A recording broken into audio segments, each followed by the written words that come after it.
The secret mental frequency of rich people. Let me ask you something that will fundamentally shift how you think about wealth. Have you ever wondered why some people seem to effortlessly attract money while others struggle their entire lives, despite working just as hard, sometimes harder? What if I told you that the difference has nothing to do with education, background, or even intelligence? What if I told you that wealthy people operate on a completely different mental frequency than everyone else, and that this frequency can be learned, practiced, and mastered? Tonight, you're going to discover the secret mental frequency that separates the wealthy from the wanting. And once you understand this frequency, you'll never again wonder why money flows to some people like a river while avoiding others like they're surrounded by an invisible force field. But first, let me take you inside a conversation that changed everything I thought I knew about wealth: the millionaire's confession. It was 1908, and Napoleon Hill was sitting across from Andrew Carnegie, the richest man in America. Hill had expected to conduct a brief interview about business success. Instead, Carnegie leaned back in his leather chair and said something that would haunt Hill for the next 20 years. "Mr. Hill, you want to know how I built my fortune? It wasn't through steel. Steel was just the vehicle. My real fortune was built by discovering the mental frequency that rich people operate on, a frequency so different from how poor people think that they might as well be speaking different languages." Hill expected Carnegie to talk about business strategies, investment principles, or work ethic. Instead, Carnegie continued, "You see, most people think money is scarce, hard to get, and belongs to other people. They operate on what I call the scarcity frequency. But wealthy people operate on the abundance frequency. We don't just think differently about money. We exist in a completely different mental reality." Carnegie then made a proposition that would change Hill's life. "I'll give you 20 years to study the wealthiest people in America. Discover the exact mental frequency they operate on. Learn how they think, how they process information, how they make decisions, and when you're done, share it with the world." That conversation launched Hill's legendary research into the minds of over 500, and what he discovered was so profound, so consistent, and so powerful that it became the foundation for every wealth-building philosophy that followed. The discovery: wealth is a frequency. After 2 decades of studying the wealthy, Hill made a startling discovery. Rich people don't just have more money. They literally think on a different frequency. Their brains operate in patterns that are so fundamentally different from average people that it's like they're tuned to a completely different station. Modern neuroscience has now proven what Hill intuited a century ago. Daniel Amen's brain imaging studies show that wealthy, successful people have distinctly different brain patterns than those struggling financially. Their prefrontal cortex, the area responsible for decision-making and future planning, shows dramatically higher activity levels. But here's the breakthrough that changes everything. This isn't genetic, it's learned. It's a frequency that can be tuned into consciously and deliberately. Think of your mind like a radio. Right now, you might be tuned to the struggle frequency, constantly worried about bills, focused on what you don't have, operating from scarcity and limitation. But wealthy people have tuned their minds to the abundance frequency, constantly seeing opportunities, focused on what they can create, operating from possibility and expansion. The 4 frequencies of wealth. Hill's research revealed that there are 4 distinct mental frequencies when it comes to money. Understanding these frequencies is crucial because you can't attract wealth while operating on the frequency of poverty. Frequency 1, the survival frequency. Most people operate on the survival frequency. This is the frequency of getting by, making ends meet, and hoping things work out. People on this frequency think thoughts like, "Money is hard to come by. I can't afford that. Rich people are lucky or dishonest. I'll never have enough." The survival frequency is characterized by scarcity thinking, fear-based decisions, and reactive behavior. People on this frequency are constantly putting out financial fires and never have enough energy or resources to build wealth. Frequency 2, the security frequency. Some people graduate to the security frequency. This is the frequency of saving for retirement, building an emergency fund, and playing it safe. People on this frequency think thoughts like, "Money should be saved and protected. Don't take risks with money. Slow and steady wins the race. Work hard and save for 40 years." The security frequency is characterized by conservative thinking, risk-averse, and delayed gratification. People on this frequency achieve basic financial stability, but rarely build significant wealth. Frequency 3, the growth frequency. A small percentage of people operate on the growth frequency. This is the frequency of building wealth, taking calculated risks, and creating multiple income streams. People on this frequency think thoughts like, money should be invested and multiplied. Risk and reward go together. I can create wealth through value creation. Money is a tool for building more money. The growth frequency is characterized by strategic thinking, calculated risk-taking, and long-term vision. People on this frequency build substantial wealth over time. Frequency 4, the creation frequency. The wealthiest people operate on the creation frequency. This is the frequency of creating new markets, building empires, and generating wealth from ideas. People on this frequency think thoughts like, money is unlimited and everywhere. I create wealth by solving problems, and the bigger the problem I solve, the more money I make. Money flows to value creators. The creation frequency is characterized by visionary thinking, problem-solving focus, and unlimited possibility. People on this frequency build massive fortunes by creating value on a scale that others can't imagine. The Rockefeller revelation, abundance as a way of being. John Rockefeller, who became America's first billionaire, understood the wealth frequency better than almost anyone. But Rockefeller wasn't born wealthy. He started as a poor farm boy who made $50 in his first year of work. The transformation began when Rockefeller made a conscious decision to change his mental frequency. He later wrote in his diary, "I realized that my poverty was not in my circumstances, but in my thinking. I was poor because I thought like a poor person." Rockefeller developed what he called his abundance practice, a daily routine designed to keep his mind tuned to the frequency of wealth. Morning abundance calibration. Every morning, Rockefeller would spend 30 minutes thinking about all the wealth and opportunity around him. He wouldn't think about his current financial situation. He would tune his mind to see abundance everywhere. Opportunity recognition training. Throughout the day, Rockefeller would actively look for opportunities to create value. He trained his mind to see possibilities where others saw problems. Gratitude amplification. Every evening, Rockefeller would write down 10 things he was grateful for related to money and opportunity. This practice kept his mind focused on abundance rather than scarcity. Vision reinforcement. Before sleep, Rockefeller would visualize himself as already having achieved his financial goals. He would feel the emotions of wealth, success, and accomplishment. This practice transformed Rockefeller's mental frequency so completely that he began to see opportunities everywhere.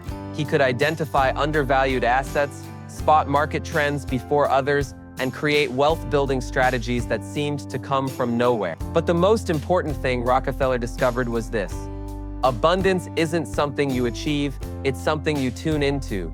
Wealth isn't something you get, it's something you become. The Ford formula, creation frequency in action. Henry Ford operated on the creation frequency, and his approach to wealth was revolutionary. While most people were focused on getting money, Ford was focused on creating value. While others were thinking about individual transactions, Ford was thinking about systemic transformation. When Ford announced his intention to mass-produce automobiles, every expert said it was impossible. The technology didn't exist. The infrastructure wasn't there. The economics didn't work. But Ford wasn't thinking like an expert. He was thinking like a creator. He asked a different question than everyone else.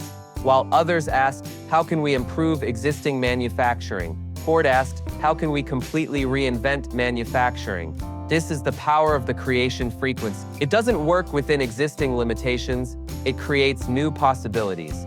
Ford's mental frequency was so different from his competitors that they literally couldn't understand what he was doing. They were operating on the security frequency, focused on protecting their existing businesses. Ford was operating on the creation frequency, focused on creating entirely new industries. The result?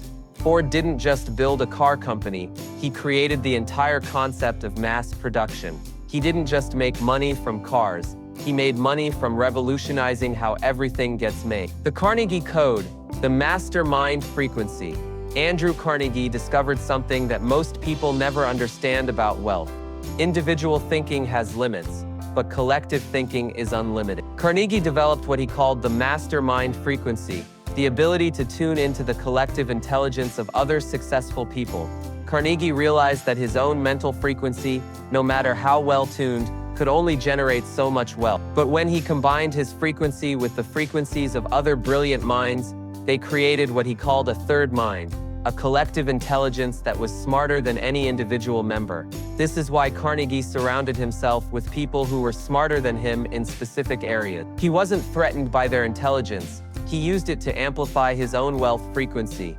Carnegie's mastermind group included some of the brightest business minds of his generation. When they met, they weren't just sharing information, they were synchronizing their mental frequencies to create breakthrough insights that none of them could have achieved alone. The result was a mental frequency so powerful that Carnegie's wealth grew faster than he could have imagined. He wasn't just thinking his way to wealth, he was thinking with other brilliant minds, multiplying his mental frequency exponentially. The Tesla technique, imagination as wealth frequency. Nikola Tesla understood something about the wealth frequency that most people miss. Imagination isn't separate from reality. Imagination is the frequency where all wealth begins.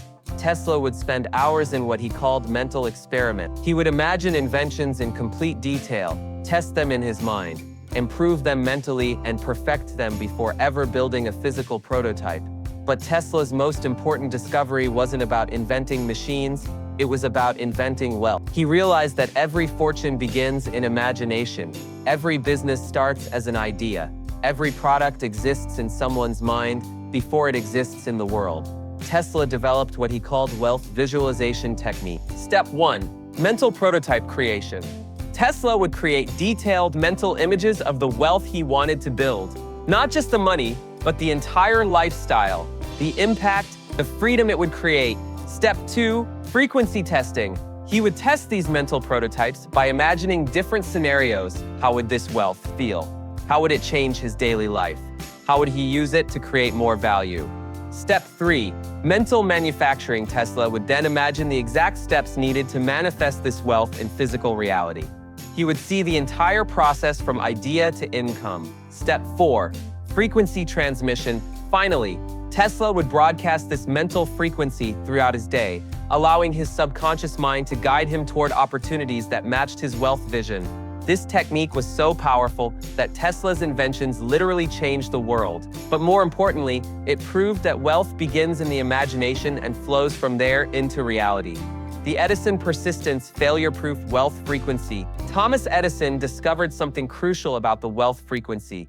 It must be failure-proof. Edison understood that most people's wealth frequency gets disrupted by failure, setback, and disappointment. They tune out of abundance and tune into scarcity the moment things don't go according to plan. But Edison developed what he called failure-proof frequency, a mental state that actually used failure as fuel for wealth creation. When Edison failed 9,999 times to create the light bulb, he wasn't experiencing failure at all. He was gathering data. He was eliminating possibilities. He was getting closer to success with every failure. Edison's wealth frequency was so stable that external circumstances couldn't disrupt it. He had tuned his mind to see every experience, success or failure as valuable information that moved him closer to his wealth goal. This is why Edison became not just an inventor, but a wealthy business owner. His failure-proof frequency allowed him to persist where others gave up, to see opportunities where others saw obstacles, and to build wealth from what others considered worthless failure. The Disney Vision Dream frequency as wealth creation. Walt Disney operated on what he called the dream frequency, the ability to turn imagination into income on a massive scale. When Disney announced his plan to build Disneyland, financial experts called it financial suicide. The numbers didn't work, the market didn't exist, the technology wasn't available, but Disney understood something that financial experts didn't. Wealth doesn't come from analyzing existing markets, it comes from creating new markets that don't exist yet. Disney's dream frequency allowed him to see Disneyland not as an expensive theme park, but as a new category of family entertainment that would create its own market, its own demand, and its own wealth. The key to Disney's success was that he didn't just dream. He dreamed in business terms. He could visualize not just the creative vision, but the financial systems, operational processes, and wealth creation mechanisms that would make the dream profitable. Disney's dream frequency was so powerful that it created an entirely new industry. He didn't just build a theme park, he created the concept of immersive entertainment experiences, that generates billions of dollars in wealth every year. The Buffett wisdom, patience as a wealth frequency. Warren Buffett discovered that most people operate on the immediate results frequency. They want wealth now, they want returns now, they want success now. This impatience actually blocks wealth because it causes people to make decisions based on short-term thinking rather than long-term wealth building. Buffett developed what he calls the patience frequency, the ability to make decisions based on long-term wealth creation rather than short-term gratification. While others were frantically buying and selling stocks based on daily market movements, Buffett was tuned to a completely different frequency. He was seeing decade-long trends, lifetime value creation, and generational wealth build. Buffett's patience frequency allowed him to see opportunities that impatient people couldn't see, to hold investments that nervous people would sell, and to build wealth that quick money seekers could never achieve. The power of the patience frequency is that it compounds. Every patient decision creates more wealth, which creates more opportunities for patient decisions, which creates exponentially more wealth over time. The Jobs innovation, perfection as wealth frequency. Steve Jobs understood that most people operate on the good enough frequency. They create products that work, services that function, and experiences that meet basic expectations. But Jobs operated on the perfection frequency, the relentless pursuit of excellence, so profound that it creates entirely new categories of wealth. Jobs wasn't just trying to make better computers, he was trying to create perfect computers. He wasn't just trying to improve phones, he was trying to create perfect communication devices. This perfection frequency allowed Jobs to create products that people didn't even know they wanted until they experienced them. The iPhone didn't just compete with existing phones, it made existing phones obsolete. Jobs proved that the perfection frequency creates wealth by creating desire. When you operate on this frequency, you don't just sell products, you create movements, transform industries, and generate wealth from the human desire for excellence. Tuning into the wealthy frequency, now let me give you the exact process for tuning your mind to the wealthy frequency that all of these legendary wealth builders use. Morning frequency calibration. Abundance scans. Spend 3 minutes looking for evidence of abundance around you. Money flowing in the economy, opportunities in the market, value being created everywhere. Wealth identity affirmation. Spend 2 minutes affirming your identity as someone who creates wealth. I am a wealth creator. Money flows to me because I create value. Opportunity visualization. Spend 3 minutes visualizing yourself, recognizing and acting on wealth-building opportunities throughout the day. Gratitude amplification. Spend 2 minutes feeling grateful for all the wealth and abundance already in your life, no matter how small. Midday frequency check. At noon every day, ask yourself, what frequency am I operating on right now? Am I seeing opportunities or obstacles? Am I thinking like a wealth creator or a wealth seeker? Evening frequency integration. Before sleep, review your day, take a. What opportunities did I notice today? How did my mental frequency affect my decisions? What evidence of abundance did I experience? How can I strengthen my wealth frequency tomorrow? The 90-day wealth frequency transformation. Here's a 90-day program that will permanently tune your mind to the frequency of wealth. Days 130. Frequency awareness. Become aware of your current mental frequency. Notice when you're thinking from scarcity versus abundance. Begin the daily calibration practice. Days 31 to 60. Frequency shifting. Consciously shift from scarcity thoughts to abundance thoughts throughout the day. Practice seeing opportunities instead of obstacles. Days 61 to 90. Frequency mastery. Operate consistently from the wealth frequency. Make decisions from abundance, see opportunities everywhere, and take wealth-building actions daily. The universal laws of wealth frequency. Wealthy people understand and operate according to these universal laws. Law 1. Like attracts like, your mental frequency attracts experiences that match that frequency. Operate on the frequency of wealth. Attract wealth-building opportunities. Law 2. Energy follows focus. Whatever frequency you focus on most consistently becomes your dominant reality. Focus on abundance. Create abundance. Law 3. Action amplifies frequency. Taking action from your chosen frequency amplifies that frequency and accelerates its manifestation in your life. Law 4. Persistence compounds frequency. The longer you maintain a wealth frequency, the more powerful it becomes and the more wealth it generates. your wealth frequency transformation. And now we come to the moment of choice. You've discovered the secret mental frequency that separates the wealthy from the wanting. You understand how Carnegie, Rockefeller, Ford, Edison, Disney, Buffett, and Jobs tuned their minds to create extraordinary wealth. The question is, what frequency will you choose to operate on? You can continue operating on the survival frequency, constantly worried about money, focused on scarcity, and wondering why wealth seems to avoid you. Or you can make the conscious decision to tune into the wealth frequency, operating from abundance, seeing opportunities everywhere, and attracting wealth-building experiences into your life. Remember, your current financial situation is a reflection of your past mental frequency. If you want a different financial future, you must choose a different mental frequency starting right now. The wealthy aren't wealthy because they're lucky, smart, or connected. They're wealthy because they operate on a mental frequency that attracts wealth, recognizes opportunities, and creates value on a scale that others can't imagine. That same frequency is available to you right now, in this moment. Your new frequency starts now. If you're ready to tune into the wealth frequency, if you're ready to think like the wealthy think and see what the wealthy see, then I need you to take action immediately. Like this video if you're ready to change your mental frequency forever. Subscribe to this channel if you want daily reminders to stay tuned to the frequency of wealth. Comment below and tell us what frequency have you been operating on and what frequency will you choose now. Share this message with someone who needs to discover their wealth frequency, because when you help others tune into abundance, you strengthen your own wealth frequency. Remember, wealth isn't something you get, it's something you tune into. Success isn't something that happens to you, it's something that flows through you when you're operating on the right frequency. The frequency of wealth is broadcasting right now. The question is, are you tuned in? Your transformation starts with your next thought. Choose abundance, choose opportunity, choose the frequency of wealth. Tune in, turn up, transform.